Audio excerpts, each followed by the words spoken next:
Ce midi, le restaurant Chez René, institution du quartier Saint-Michel à Paris, fait de l'ombre au palais des festivals de Cannes. Oh, c'est pas vrai! Je suis là tout le temps! Comment ça va? Allez, la prise. Pour la mousse au chocolat. Ah ben pour la mousse au chocolat, voilà, je l'ai fait rattraper très bien. Hein? Ah, j'aime la mousse au chocolat, j'aime la mousse au chocolat. Selon un célèbre magazine culinaire, le chef y servirait la meilleure mousse au chocolat de France. Ah voilà ma crème, ma mousse préférée. Le restaurant tient le titre depuis 2 ans. Mais Antoine Duléry, l'un des principaux acteurs du film Camping, se délecte du dessert depuis beaucoup plus longtemps. Elle est très légère, encore une fois, on a l'impression de manger un nuage de chocolat. Donc c'est comme si elle était en apesanteur. Ça glisse tout seul, c'est comme un coussin de chocolat, vous voyez. J'ai carrément envie de m'allonger dans cette... Si je me lâchais, je m'allongerais dans cette mousse. Vous savez, moi j'aime pas les gens qui pètent plus haut que leur cul. C'est une mousse au chocolat. C'est peut-être pas le dessert le plus compliqué à faire, j'en sais rien. Mais vous savez, réussir ça, c'est pas si facile.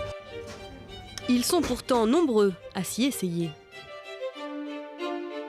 La légende attribue la paternité de la mousse au chocolat à Charles Fazy, un cuisinier serviteur de Louis XVI. Longtemps l'apanage de la bourgeoisie, elle s'est démocratisée au fil des siècles. Mais c'est à l'orée des années 2000 qu'un clip publicitaire en fait un succès populaire. Allô, le responsable des poissons rouges. Ah, tu tombes bien, on s'appelle la SPA. Maurice a encore bouffé tous les chocos suisses. Alors oui, je patiente. 3 d'un coup cette fois. Tu comprends, ça peut plus durer maintenant. Avec ce spot, les ventes de mousse au chocolat explosent. En 2015, c'est la consécration. Un sondage la déclare dessert préféré des Français, devant le fondant au chocolat et le tiramisu. Avec simplement du beurre, des œufs, du sucre et bien sûr du chocolat, on imagine souvent une seule et unique recette pour la mousse. À tort. Déclinable à l'envi, pour la première fois cette année, elle est même l'objet d'une compétition historique. Un concours de la meilleure mousse au chocolat amateur de France. Entre simplicité et technicité, voici quelques secrets sur le dessert préféré des Français. Allez, c'est parti. Mousse au chocolat. Séverine, 41 ans, est l'un des 50 candidats inscrits au concours. Seule une poignée d'élus ira en finale, alors elle s'entraîne à trouver la recette gagnante. Ça commence à sentir bon. La mère de famille a le tour de main. Je mets 1/3 de ma préparation à peu près. Et là, je vais y aller franco. Il n'y a plus de tendresse. Ça permet de bien mélanger et d'apporter un petit peu d'air. Mais surtout, une botte secrète. Je vais mettre des pépites de chocolat au yuzu. Alors, je ne vais pas en mettre énormément parce que le yuzu, c'est un agrume doux, mais qui reste longtemps en bouche. Donc je ne voudrais pas non plus choquer le jury, hein, que ça ne passe pas au-dessus du chocolat. Les pépites vont fondre en bouche pour celles qui restent. Les mousses doivent séjourner 3 heures au frais avant la dégustation par ses cobayes de prédilection. Ses enfants, Jade, 14 ans, et Jarod, 18 ans, et son mari Didier. J'en garde une pour moi, ça vous dérange pas quand même, hein? Elle est légère. Hein. Il y a des petits morceaux de chocolat qui sont pas mal aussi. Ouais, on sent des morceaux. On les voit puis on les sent un petit peu. Alors, je trouve que c'est vraiment super, ça change de d'habitude. C'est validé. Si Séverine a marqué des points auprès d'un jury acquis à sa cause, elle n'est pas la seule à espérer être sélectionnée. Hélène, 26 ans et future apprentie pâtissière, a une recette encore plus originale, qu'elle va réaliser pour la première fois. Alors l'idée m'est pas venue du tout comme ça. C'est une amie qui est végane qui m'en a parlé. Elle me dit pas d'œuf, pas de lait, de l'eau de pois chiche. Et je lui dis mais de l'eau de pois chiche, mais comment ça fonctionne?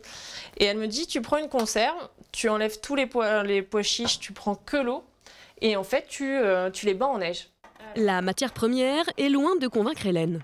L'odeur est assez particulière quand même, c'est assez salé, c'est l'impression qu'on va préparer un couscous. Alors voilà ce qui est devenu l'eau de pois chiche. C'est devenu une mousse assez aérienne, assez légère, qui a quand même encore ce goût un peu salé. La texture, après le mélange entre le chocolat et les blancs, fait pencher la balance. Je suis à la fois surprise et à la fois très contente que le mélange se fasse, que ça s'opère très bien. À vrai dire, j'y croyais pas du tout. Pour avoir un avis objectif, T'as amené ton frère? Ouais, salut Tchot. Salut. Hélène a convié quelques amis pour une soirée dégustation. Bien. Ça fait longtemps? Bah oui. Vous allez me servir de cobaye. Et j'espère que vous serez honnête. Donc si c'est pas bon, je veux des grimaces. D'accord. Ok? Je le dirai alors. Il y en a une par personne. C'est bon, on est tous là? Lâche pour. Chocolat. Ça a l'air normal. C'est assez inattendu en fait. Elle est bonne. Il y a quelque chose d'autre derrière, mais alors quoi, je sais pas. Aucun invité ne semble soupçonner l'incroyable ingrédient secret. Vous avez pas deviné? Je vous le dis? Ouais. Allez, vous êtes prêts? Vas-y. Oh là là. Non. Des pois chiches. What? Quoi? Si. Des pois chiches. Vous avez mangé une mousse au chocolat à base d'eau de pois chiches. Ouais, excellent. Excellent. Bien joué, bien joué. Bien joué. Alors là, tu nous as bluffé. Là. Pourquoi? Bah parce qu'on s'attend pas à une chose pareille. Mousse au chocolat, on met pas du pois chiche dedans, quoi. Alors, pois chiche ou yuzu? Laquelle de ces recettes accédera à la finale? Pour être sélectionnée, Séverine et Hélène devront d'abord séduire l'organisateur du concours, le chocolatier Patrice Chapon. Un artisan visionnaire qui s'est lancé avant tout le monde à l'assaut de la mousse au chocolat en ouvrant dès 2011 des bars à mousse. Dans ses 4 boutiques, il propose à ses clients des parfums de chocolat d'exception qu'il déniche lui-même aux 4 coins du monde. Alors, ça va? Ça se passe bien? Ces trésors, il les conserve précieusement dans une petite pièce de son usine. Alors là, vous avez 50-70 sacs de provenance différentes. De Madagascar, du Venezuela ou du Pérou, dans cette pièce, le stock d'or noir représente plusieurs dizaines de milliers d'euros. Les chocolats que vous pouvez trouver dans le commerce, en général, n'ont pas d'origine, enfin ont très peu d'origine. Ce sont souvent ce qu'on appelle des mélanges ou des blends. Moi, je revendique travailler vraiment l'origine. Donc, c'est plus compliqué. On peut améliorer certaines notes un peu désagréables qu'on peut trouver en faisant torréfier un peu plus ou un peu moins, en conchant un peu plus longtemps ou un peu moins longtemps. Ces fèves, Patrice Chapon les transforme en chocolat à 75% de cacao. Un travail d'orfèvre où chaque étape compte. Et je vais là cuire à entre 100 et 105 degrés pendant 40 minutes.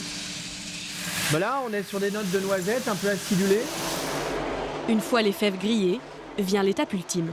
Là, c'est l'étape où les fèves de cacao vont être broyées, mixées. Sous l'action de la chaleur par rapport au broyage, le beurre de cacao qui est contenu dans la fève de cacao va chauffer et va faire fondre et en même temps va se broyer. La confection de la mousse, péruvienne ce jour-là, peut enfin débuter. L'artisan retrousse ses manches. C'est même pas du chocolat là, c'est du nectar. Quand vous voyez ça, regardez comment c'est lisse.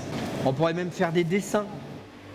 Puis la préparation prend une saveur encore plus poétique.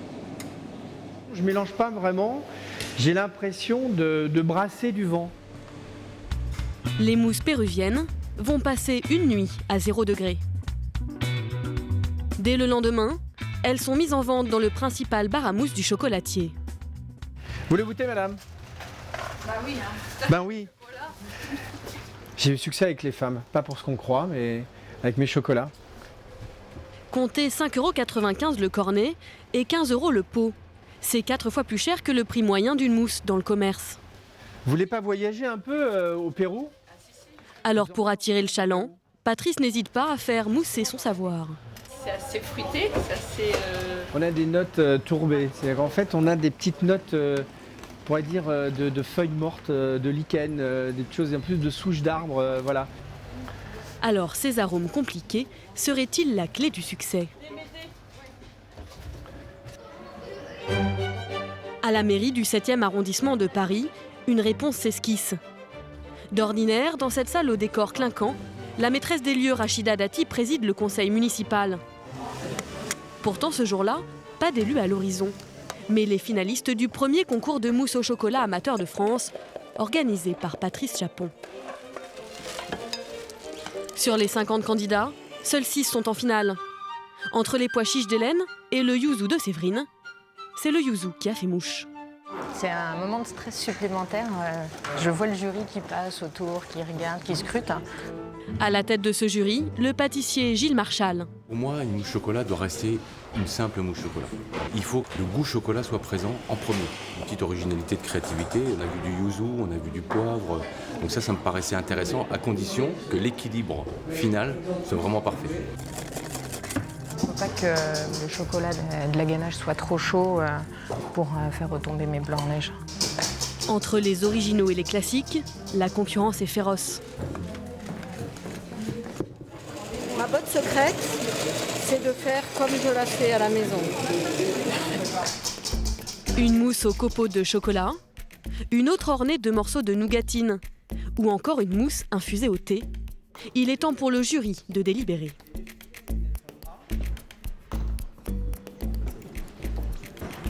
J'ai l'impression que c'est celle-ci qui est plus puissante. Celle-là est plus puissante, peut-être aussi parce que...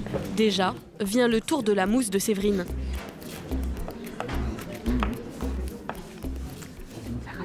Là, c'est l'heure de vérité. J'essaye de voir sur leur visage ce qui va ou pas. Alors, comme vous le savez, il y a différents critères. Donc, il y a déjà le critère de la mousse, vous voyez, elle est bien aérienne. Donc ça me plaît assez, c'est très, très léger. Et après, la dénomination, c'est pépites de yuzu. Là, en l'occurrence, je n'arrive pas à les retrouver. On voit qu'il y a des petits grains qui crottent, mais le yuzu ne ressort pas. Quelques minutes plus tard, la mère Rachida Dati annonce les résultats. Mesdames et messieurs, bonjour. J'entendais tout à l'heure, ça fouettait. Oui, en tous, la mousse. Voilà. Que de la mousse. Hein. Que de la mousse, hein, évidemment. Ça va être difficile. Qui a gagné? C'est Catherine Bréard. Avec sa mousse très simple au copeaux de chocolat, c'est Catherine, une mamie gâteau, qui remporte le titre et son prix, un robot cuiseur. Séverine s'est promis de revenir l'année prochaine. Quant au public, il fait honneur à tous les pâtissiers amateurs.